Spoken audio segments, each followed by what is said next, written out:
The EB3 visa class, or the third preference employment-based visa for exceptional professionals who are looking to get permanent residency or a green card citizenship in the US, is for applicants that failed in their EB1 and EB2 application processes. Now, if you failed in your EB1 and EB2 application processes, but you are a skilled worker or a professional in some field, usually in the field of business, in the field of science, in the field of art, you can apply for this visa class. What mentioning that to apply for the EB3 visa, it is less stressful, it is less stringent. However,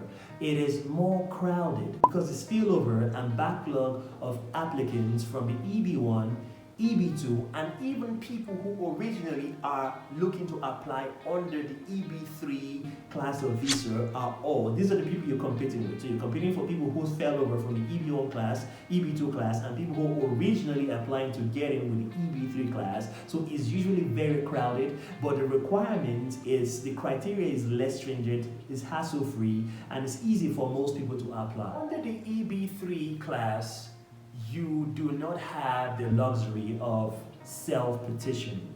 So you need your employer to submit a petition that shows that you are an alien from a foreign country, okay? You need a US employer to submit a petition on your behalf, and you need to get a job offer from a US employer to be eligible to apply under this class of visa. Already, you see that it's totally different from the EB1 and EB2, where in EB1 you have people of extraordinary ability who can petition to the US CIS by themselves or to the United States government by themselves, and it's different from the EB2 where you have people who are of exceptional ability and whose value is perceived to be awesome to the United States government and get waivers by virtue of their ability. So it's totally different from the EB1 and EB2 classes of visa. Applicants who are looking to apply under the class of the EB3 have the luxury of choosing from 3 different subcategories. Now there's the EB3A,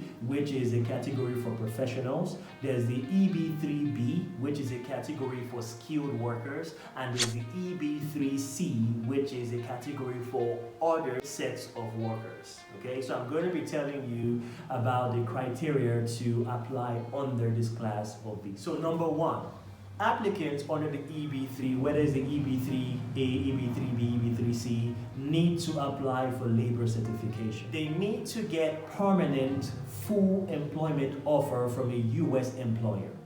They need to show that whatever work they're traveling to the US to do is in short supply. Okay, so if you are, say, a barber who cuts the hair of CMS twins. CMS twins and twins are joined together in some part of the body. This is your specialty. You need to show that barbers who shave the head of CMS twins, particularly male CMS twins, are in short supply in the US. If you are maybe a manual worker, you mow the lawns in people's front yard, you need to prove that this particular job classification, people who do this are in short supply in the US, and you're going to get this visa. So you see why I say it's hassle-free, it's not stringent like the other classes of visa under the EB category. It's very easy. However, like I said, it's crowded and populated with a lot of people. Easy things are easy for a reason. A lot of people want to go for easy things. So thus the crowd of people looking to secure this visa. For the EB3A, which is the EB3 professional, applicants under the subcategory need to prove, they need to show that they have the foreign equivalent of a US baccalaureate degree. And they also need to show that this particular academic qualification, this degree equivalent, is one of the requirements to secure a job offer from a US employer. You get? So you need to have an equivalent of a US degree, and to secure a job offer, it needs to be proven that this is one of the requirements in which you used to get that job offer. This equivalent of a US degree cannot be replaced by another lesser degree plus job experience, just like it was in one of the subcategories in the EB2. You cannot replace it, so you cannot say, okay, I had maybe, instead of a bachelor's degree or a master's degree, I had a diploma, but I had 10 years work experience in this field and I'm very good at it. You're not going to be accepted, you're going to be rejected. It needs to be an equivalent, a foreign equivalent of a US degree, and it needs to be proven that this is one of the key requirements that this company used to offer you employment. For the EB3B, which is for skilled workers, this is a subcategory for skilled workers looking to get a green card or looking to get permanent residency from the country of their nationality to the US. You need to prove, you need to show some form of document evidence that you have 2 years or more experience in working in this particular field, or at least 2 years or more experience that you have gotten training in this field and you can actually deliver on the promise of whatever it is, whatever job specification you're going to the US to take over. For the EB3C, which is the category for other workers, the applicant who is applying for a visa under this subcategory needs to accept the employment offered to him by a US employer before a Form I-130 is filed. And you need to accept the job specifications. Say for example, the US employer is trying to recruit you to work in the capacity as an unskilled worker. You need to accept this. Maybe you went to school, maybe you're a surgeon, or maybe you are an accountant, but you're looking to gain admittance into the US. You're looking to get a visa under the subcategory EB3C as other workers subcategory. You might be an accountant in Nigeria, in South Africa, in Ghana, in Germany, but if you go in under the subcategory, you should be willing to accept that upon touching down in the US, you're going to be a gardener. You're going to be someone who mows lawns. You're going to be someone who works in the site, maybe manual work, lifting heavy duty equipment from one place to another. Whatever work your US employer is offering you under this subcategory, you need to accept it before a Form I-140 is filed. Failure to accept the job offered means your visa is going to be rejected. Let me repeat what I said. If you're applying for the EB3C subcategory visa, which is for other workers, usually unskilled workers, if you are, say, a doctor, an accountant, a lawyer in your country, maybe in Germany, maybe in Lithuania, maybe in England, maybe in Nigeria, in South Africa, if you're applying under this subcategory, number one, you need to accept the job offer put forward by your US employer. Now, this job offer could be an unskilled job offer. So it could be that you might be an accountant, a lawyer, a doctor in your country. Accepting this job offer could be to be a lawnmower in the US. It could be to be a site worker carrying heavy duty equipment or parts from one place to the other. You need to accept this job offer before a petition is filed by your US employer. Failure to accept the job offer means your visa application is going to be denied and rejected. Another thing that you need to take into cognizance is whatever job that you get offered by the US employer, it needs to be a job whose qualified personnel or in which qualified professionals are in short supply in the US. So it needs to be a job that is a proven record of deficiency by virtue of labor in that particular field.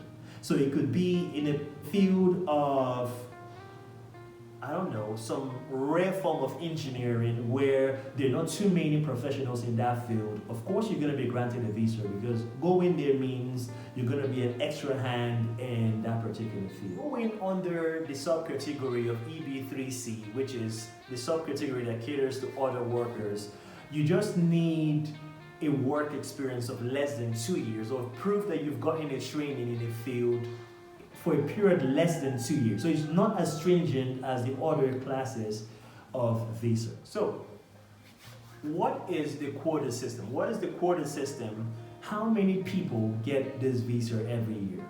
Now, if you put in a visa now, if you put in an application for this visa, are you guaranteed to get it? Or has the quota or the limit been exhausted and you're going to be moved on to the waiting list?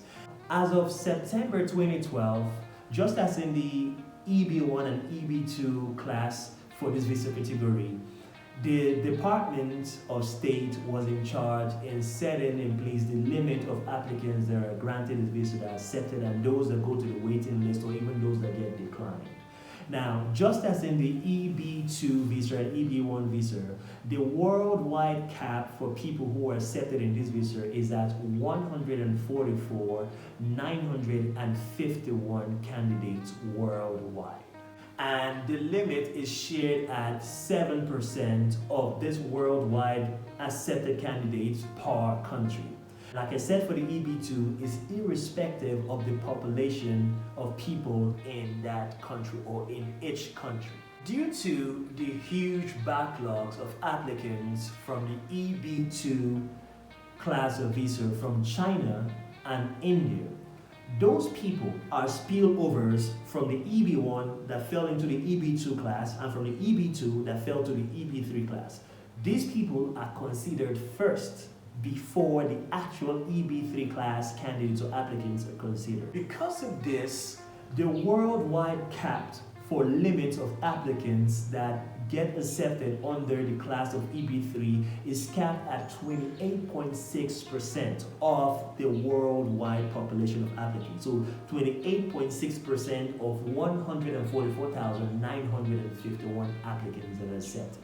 Even though there's spillovers from the EB1, EB2 into the EB3 application pool, the spillover limit is at 10,000 applications. So it doesn't go beyond 10,000 applications. So say for example, there were maybe 1 million applications spilled over from the EB1, EB2 into the EB3 application pool. Only 10,000 are considered from the EB1 and EB2 before the actual applicants from the EB3 are considered.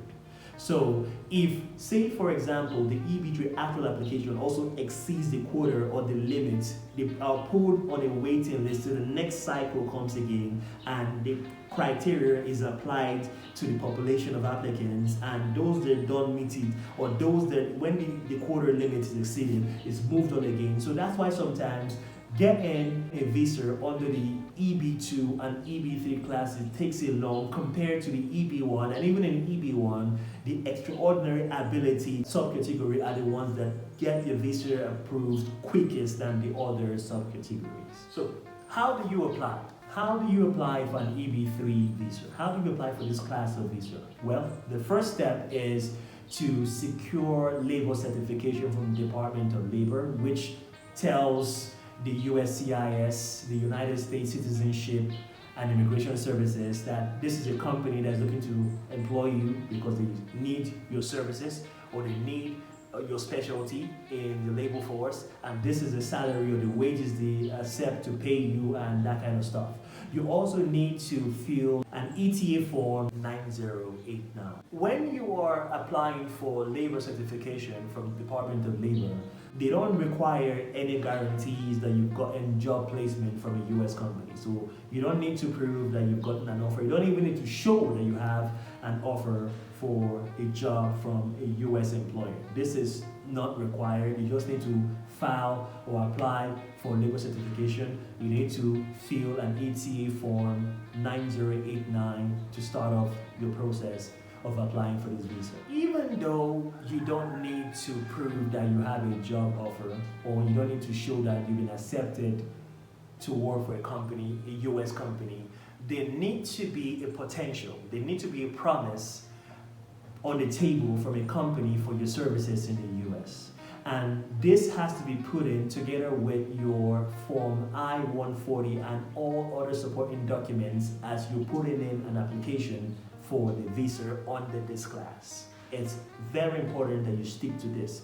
If you don't have an offer or there's no promise from a company, US company, for your services, you've already violated one of the criteria. If you don't put in a labor certification during the visa application process, you already violated another one.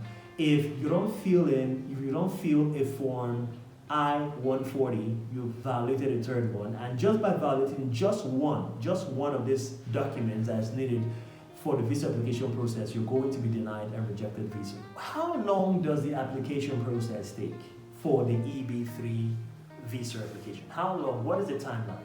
Well, the EB3 visa takes a very long time. It takes a while simply because of the spillover from EB1 and EB2 into the EB3 class. So it takes a long while. In fact, what usually happens is most people spend such a long time waiting for the EB3 visa to be granted that they get a higher education, they get more work experience, they even get recognized in your field of services, and they get upgraded. So they elevate the application to either an EB1 and EB2. This has been known to happen a lot while applying for an EB3 visa. How much does it cost? How much does a third preference employment-based visa for people looking to get permanent residency, citizenship, or a green card in the US? How much does it cost? Well, the application fee collected by the Department of State is $345. And if you file an immigration petition for an alien worker, which is a Form 140, the United States Citizenship and Immigration Services collect $700 to process your Form I-140. So $700 collected by the USCIS and $345 collected by the Department of State comes up to $1,045 for the application process under the class known as the EB3 visa. Okay, so guys, there you have it. There you have it. These are the requirements. These are the criteria that you need to meet to be able to get a visa under the EB3 class of visa, which bestows on you permanent residency in the US, green card, or even citizenship in the US. Okay, so don't forget, if you want to know more about how to apply for permanent residency under the extraordinary abilities criteria for professionals working in their country of residence or in their country of nationality outside the US, where almost everything, almost every requirement and documentation is waived, you need to click on the next video, and it's going to take you to this video, and you can get the information you need to put in your application to get your green card or your permanent residency in the US. So guys, I really appreciate your patience for waiting this far. This video has been longer than I anticipated. Okay, if you want to get to know more about the EB3 visa class, I'll suggest you go to our website at fusechronicles.com. We have an article that goes in depth into explaining all you need to secure this visa. And if this video has been valuable to you in some way, shape, or form, what are you doing? Come on now. I see a lot of people watching our videos, getting values from our videos, but they don't even show appreciation. And how can you show appreciation? Simple. Go down and smash the subscribe button. And while you're down there, click the bell icon to stay notified when we drop future videos. And if this video was helpful to you in some way, shape, or form, what are you doing? Help us out. Come on now, spread the word. Give us a thumbs up. Like our videos. It helps us a lot. It tells the YouTube algorithm that this video was valuable to you, and you're going to find more people just like you all around the world to show this video to. And if you have friends, family, or acquaintances who are looking to get permanent residency in the US or get a green card, why don't you share this video with them? It might help them a lot to make the right decision going forward. And if you want to get close to Fuse, maybe the certain aspects of this video that you need more clarity about and you don't want to leave a comment down below for some strange reason, you might get in touch with me by following me on one of my social media handles, whether on TikTok, Twitter, or Instagram. Our handles on these 3 social media platforms are the same. Simple, up there at Fuse Chronicles. And don't forget, happiness is your right. It's not the place of your family members or your friends to make you happy. It's your place to make yourself happy. So choose to be happy today. Have an awesome day ahead and have a good week. I still remain your boy Fuse from FuseChronicles.com. I'll see you all on the next one. Bye-bye.